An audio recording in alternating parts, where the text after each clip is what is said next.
When you have areas in the bathroom where tiles meet at right angles, such as this, or around windows, you're going to need to cover that join with some plastic edging strips such as this. So Gary, how do these work exactly?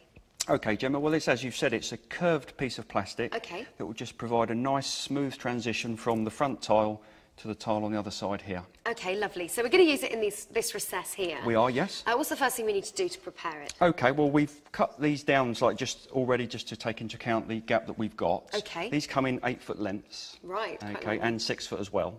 And they also come in various different colours and also plastic and metal.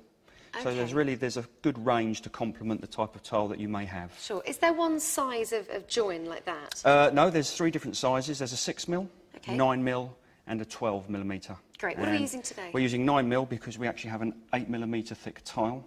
Ah, right, so it relates to the tile. Yeah, so with the adhesive, and this will fit nicely onto this particular tile for us. Lovely, okay. Okay, Gemma, we just need to offer this up here. Okay. Okay, and as you can see there, I'm just going to mark where the end of the tile is here. Okay. And always take into account 2mm, so don't cut the trim the full length. Oh, right. Just literally come in 2mm, because when we put the other piece here, we need to take into account putting some grout in that gap, especially if this is going to be an area that was getting water on it. Okay, sure. Okay, so we've got 2mm in. From the edge. So we've got that mark there. Yeah. So we can just transfer that further, just so it's nice and clear.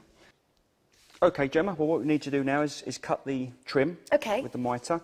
So we've positioned the trim as so, and we've made our mark where we need to cut. Now what we need to do is make sure that we cut it from here, okay? Because this is where this is the mark that we made on the wall. Yes, of course, that was the far end length. That's right, not from here. Okay, and not from there. Oh yeah, like you showed. It's from there. Okay, perfect. So that's where we held it up to. Great. That's right. So what's this called? This is a mitre block. Right. Okay, and this is going to provide us with our 45-degree angle to cut the trim. Okay.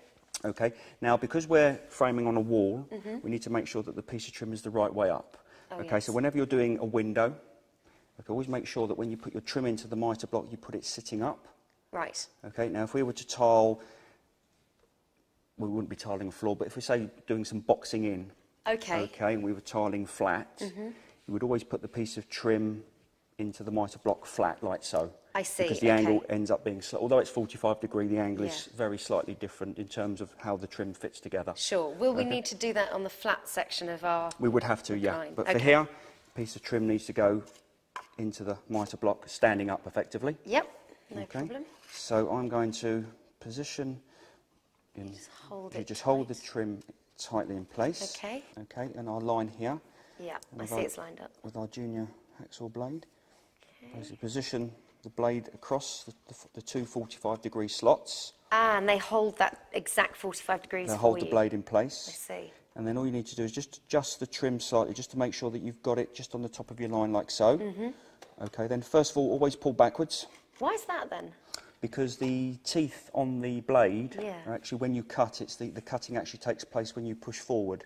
Oh, right. So if you pull the blade backwards first, there's less resistance, and it will start to make a little mark and a very little cut. It will just make the cutting that much easier when you're starting off. I never knew that. There we go. New piece of information. So, pull it back first. That's going to score it, isn't it, really? Yep. I mean, you may need to do that a couple of times. Right. So we do that, and then come back, and then do it again. And then gradually, you'll be able to start, there we go. Now, it's a slow... Just do it slowly, because obviously you're just holding the trim with your fingers. Yeah. So you don't want it sort of rocking around and everything. And you want to get a nice clean cut. Need a nice tight grip on it, yeah, I'd imagine. So gradually there. Can you get mitre blocks where it will hold it in place for you? Yeah, you can do. In actual fact, on this one here, if you had like a workman type table or whatever, or an old table, you could actually screw this into that table. Really? Okay. And that will hold then you haven't got to worry about not only holding the block and holding the trim. That would just make it a lot easier. That'd be a good idea. And the last little bit is just to twist this last little bit off, because sometimes it just breaks away. All we can do is or you can just put it back in the mitre block and just cut that last little bit off. Get it off. Okay, brilliant. So now we've done that, I guess we need to do the opposing piece. That's also going to fit, and you do it the same way, but the opposite angle. That's right, Great. So my turn to have a cut now. I've marked up the opposite bit, so I'm going to cut it the opposite angle, like I said. That's right, In here, like so. Hacksaw blade. Okay, so back a couple of times, you said, didn't you? Yep, that's it. So back. That's it, back a couple of times. Back. Hold that for you, just so there you go. I'll start getting through it. Oh. Yep, right, I can feel it going through. Yep. It's a little bit stiff. Okay, oh, right through. And I've got to that awkward bit at the bottom. Okay, well that's fine, just bring it out. Okay, there we go. Now if people are wondering, I mean, like we've mentioned, you can just... You can wiggle it Wiggle off, it, or yeah? we can just use a pair of scissors. Oh, perfect. Okay, and just literally, obviously mine, just bend it out the way. So, yeah, okay. Okay, and then just literally... Snip it there. Just cut it off. Or don't. Yeah. Yay, there we go. Perfect. So let's have a look at our two pieces together. Okay, this is a piece we cut earlier.